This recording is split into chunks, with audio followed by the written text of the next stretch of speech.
కానీ ఇంతకు ముందు కంటే ఇప్పుడు టీచర్ అంటే నాన్ టీచింగ్ వర్క్స్ కూడా చాలా అప్పగిస్తారు. మొన్న సమగ్ర కుటుంబ సర్వే ఉంది, లేకపోతే మున్సిపల్ ఎలక్షన్ డ్యూటీ, ఇవన్నీ వేస్తున్నారు. ఇంతకుముందు ఏంటంటే ఇటువంటి వేయకూడదు అని అన్నారు. సమగ్ర కుటుంబ సర్వే వాళ్ళతో చేయించారు. తర్వాత ఇప్పుడు బడిబాట కార్యక్రమం కూడా చేస్తున్నారు కదా, June 1 నుంచి 10th వరకు. ఆ తర్వాత సరే ఎండాకాలం సెలవులు, దసరా సెలవులు, సంక్రాంతి సెలవులు ఉన్నాయి, కానీ education department is vacation department. ఇంకా యూనివర్సిటీ ప్రొఫెసర్స్ వాళ్ళకి ఇంకా చాలా రిలాక్సేషన్ ఉంటుంది. వాళ్ళైతే ఓన్లీ క్లాస్ వరకు చెప్పుకొని మాత్రమే వెళ్ళొచ్చు కదా. సో తర్వాత రెండోది టీచర్ల ఆర్గ్యుమెంట్ ఏంటంటే మిగతా వాళ్ళందరికీ 1 month ఎర్నూడ్ లీవ్స్ ఎక్స్ట్రా ఉంటాయి. 12 months అయితే 1 month ఎక్స్ట్రా ఎర్నూడ్ లీవ్స్ మిగతా ప్రభుత్వ ఉద్యోగులకు ఉంటాయి. అది మాకు ఉండదు కదా.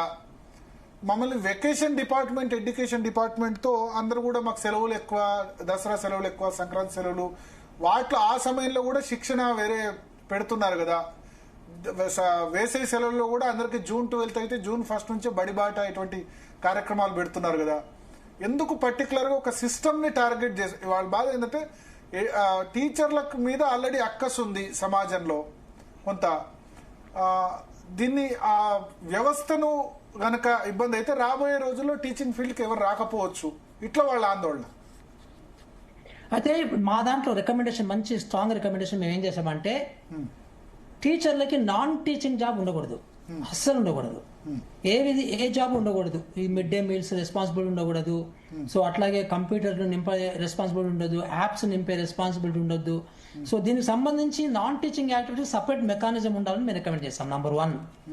నంబర్ 2, ఎప్పుడు ఇది సాధ్యమవుతుందంటే స్కూల్ సైజు పెరిగితే, పెద్ద స్కూల్ మనం ఏర్పాటు చేయగలిగితే అక్కడ మనకి నాన్ టీచింగ్ చేయాల్సినటువంటి పనులన్నింటినీ కూడా సపరేట్ మన సిబ్బందిని పెట్టుకోవడానికి అవకాశం ఉంటుంది. అదే మేము తెలంగాణ పబ్లిక్ స్కూల్లో రికమెండ్ చేశాము. అక్కడ ఒక ఎస్టేట్ మేనేజర్ని పెట్టుకోవాలి, అట్లాగే కంప్యూటర్ ఆపరేటర్స్ని ఎక్స్ట్రా పెట్టుకోవాలి, ఎక్స్ట్రా క్లర్క్స్ని పెట్టుకోవాలి, ఎక్స్ట్రా కుక్స్ని పెట్టుకోవాలి. సో దానికి సంబంధించి అంత ఎక్స్ట్రా సిబ్బందిని పెట్టుకోగలిగితే టీచర్కి ఓన్లీ టీచింగ్ రెస్పాన్సిబిలిటీ మాత్రమే ఉండడానికి అవకాశం ఉంటుంది. రైట్ టు ఎడ్యుకేషన్ యాక్ట్ లో కూడా ఉంది, కానీ అది ఇంప్లిమెంట్ కావట్లేదు. ప్రభుత్వాల దాన్ని రైట్ టు ఎడ్యుకేషన్ యాక్ట్ లో కూడా ఉంది, ప్రభుత్వాలు. అయ్యో, ఇప్పుడు మనకి మన ముఖ్యమంత్రి రేవంత్ రెడ్డి గారు అసలు ఏ విద్యా కమిషన్ కు కూడా నిర్ణయాలు ఇంత ఫాస్ట్ తీసుకోలేదు. అదే మేము ఏదైతే ప్రజెంటేషన్ ఇచ్చామో, ఏదైతే సబ్మిట్ చేసినామో అదే క్షణంలో ముఖ్యమంత్రి గారు 100 నియోజకవర్గాలలో 200 తెలంగాణ పబ్లిక్ స్కూల్స్ టేకప్ చేద్దామని బడ్జెట్ పెట్టాలని నిర్ణయం తీసుకున్నారు అదే మీటింగ్ లో. సో దీని ద్వారా మనకి ఇలాంటి పెద్ద స్కూల్స్ వచ్చినప్పుడు ఏమవుతుందంటే ఈ ఎక్స్ట్రా సిబ్బందిని అందరినీ కూడా పెట్టడానికి అవకాశం ఉంటుంది. అప్పుడు టీచర్స్ ప్యూర్గా ఉంటారు. అట్లాగే ఒక 15%, 20% ఎక్స్ట్రా టీచర్లను పెట్టుకుంటే లీవులు పెట్టినప్పుడు కూడా సో అక్కడ కూడా మనకి గ్యాప్ లేకుండా ఒక మంచి ఎడ్యుకేషన్ సిస్టమ్ డెవలప్ అవుతుంది. ఎక్కువ ఇన్స్ట్రక్షనల్ టైం కూడా మనకి అవైలబిలిటీ ఉంటుంది. సో టీచర్స్ వాళ్ళ యొక్క టీచింగ్ మీదనే కాన్సన్ట్రేషన్ పెట్టుకోవడానికి అవకాశం ఉంటుంది అనేది మేము రికమెండ్ చేసాము. అది ఇంప్లిమెంటేషన్ జరగబోతుంది. ఆల్రెడీ సీఎం గారు 200 స్కూల్స్ శాంక్షన్ చేశారు. సరే, కాంట్రాక్ట్ సిస్టమ్ నెక్స్ట్ అంటారు, బట్ కాంట్రాక్ట్ సిస్టమ్ అయితే ముందు వస్తారా?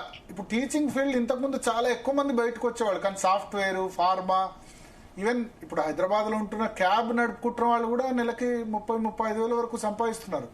ఈ శాలరీస్ తక్కువైతే గనక టీచింగ్ ఫీల్డ్లోకి రావడానికి ఆస్కారం ఉంటుందా? ఇప్పుడు బహుశా క్యాబ్ డ్రైవర్ల కంటే తక్కువ శాలరీ అని ఎవరు చెప్పారు? ఇప్పుడు శాలరీ మన 40,000 ఉంది స్టార్టింగ్ శాలరీ. ఎంత తగ్గించాలని చెప్పారు? స్టార్టింగ్ శాలరీ 40,000 వరకు ఉందేమో అంతే ఇప్పుడున్న దాంట్లో. ఎంత తగ్గించాలని ఎవరు చెప్పారు అంటున్నా? ఎందుకు డిస్కషన్? ఎంత తగ్గించాలని అన్నారు కదా. అలా తగ్గించాలని, ఎంత తగ్గించాలని ఎవరు చెప్పారు అంటున్నా? ఎందుకు దీనికి ఇంత డిస్కషన్? క్యాబ్ డ్రైవర్స్ తో కంపారిజన్ ఏంటి? ఇదంతా కూడా గవర్నమెంట్ చూసుకుంటది. సో ఎంత ఒక తగ్గించాలనుకుంటే ఎంత తగ్గించాలి, పెంచాలనుకుంటే ఎంత పెంచాలి, ఇవన్నీ కూడా రకరకాల ఇష్యూస్ మీద డిపెండ్ అయి ఉంటవి. ఎప్పుడైతే తీసుకుంటారో ఆ డిసిషన్ అప్పుడు ఆ క్షణంలో ఉన్నటువంటి ఎన్విరాన్మెంట్ ని బట్టి, పరిస్థితులను బట్టి డిసిషన్ తీసుకుంటారు. Don't worry now. Contract system correct అంటారా అంటే ఎడ్యుకేషన్ దానికి? యాక్చువల్గా అమెరికాలోనండి గవర్నమెంట్ మారిపోతే ఎంప్లాయీస్ మొత్తం మారిపోతారు. Okay, right. So number 1. ఇప్పుడు యాక్చువల్గా ఇది ఏమవుతుందంటే, ఇప్పుడు మీరు దీన్ని మాట్లాడుతున్నారు కాబట్టి నేను కూడా మాట్లాడతాను ఓపెన్గా. ఇప్పుడు మనకి ఎట్లా ఉండాలంటే ఎఫిషియెంట్గా పనిచేయాలి, వాల్యూ ఫర్ మనీ అంటాం మనం. సో ఎవరైనా కానీ ఇప్పుడు మీ ఇంట్లో ఒక మనిషిని పెట్టుకుంటే ఆ మనిషికి ఎంత శాలరీ ఇవ్వాలి, ఎన్ని గంటలు పని చేయాలి, ఎలాంటి టర్మ్స్ అండ్ కండిషన్ Full గా పని చేయించుకోవాలి, yes. అని మీరు నిర్ణయించుకుంటారు. ఫర్ ఎగ్జాంపుల్ మీరు కంపెనీ పెడితే ఆ కంపెనీలో కూడా మీరు ఎంత శాలరీ ఎంత ఎట్లా నిర్ణయించుకుంటారు అంటే ఆ పని యొక్క డిమాండ్ని బట్టి, మార్కెట్లో డిమాండ్ అండ్ సప్లైని బట్టి, సో మార్కెట్లో ఉన్నటువంటి శాలరీస్ని బట్టి అన్నిటికి సంబంధించి కలిపి ఒక నిర్ణయం తీసుకుంటారు కదా. సో మనకి అల్టిమేట్ మనకు కావాల్సింది ఏంటంటే ఎవరైనా కానీ ఎనీ గవర్నమెంట్ ఎంప్లాయీ కావచ్చు, టీచర్ కావచ్చు, ఇంకెవరైనా కావచ్చు, సో మనకి ఆ పని డెలివరీ అనేది కావాలి. That is very important.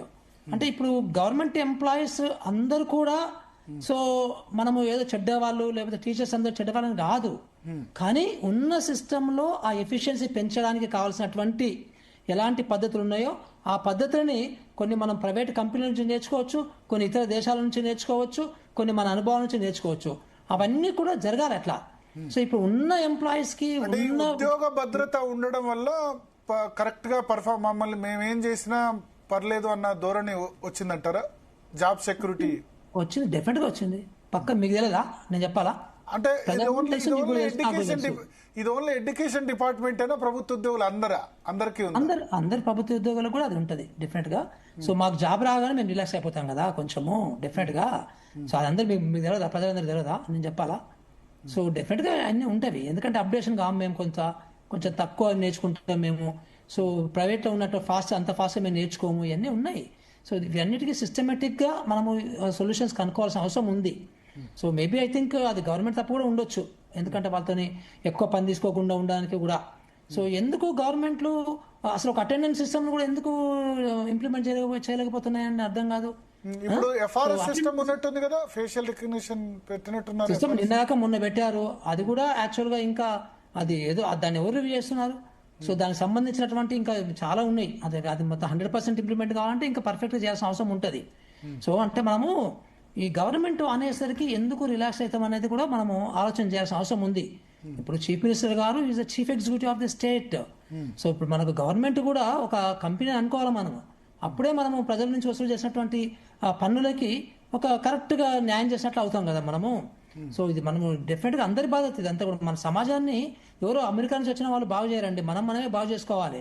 మనలో ఉన్నటువంటి ఏమైనా ఒమిషన్స్ ఉంటే అవన్నీ కూడా కరెక్షన్ చేసుకోవాల్సిన బాధ్యత మన అందరి మీద ఉంది.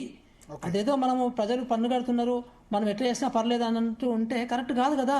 ఈ రోజు నేను మాట్లాడినాను, సో రేపు అసలు ఇంకేదైనా కావచ్చు, పెద్ద పెద్ద ప్రాబ్లమ్స్ కూడా కావచ్చు కదా. సార్ అంటే ఇప్పుడు దీన్నే వాళ్ళు మా మెడ మీద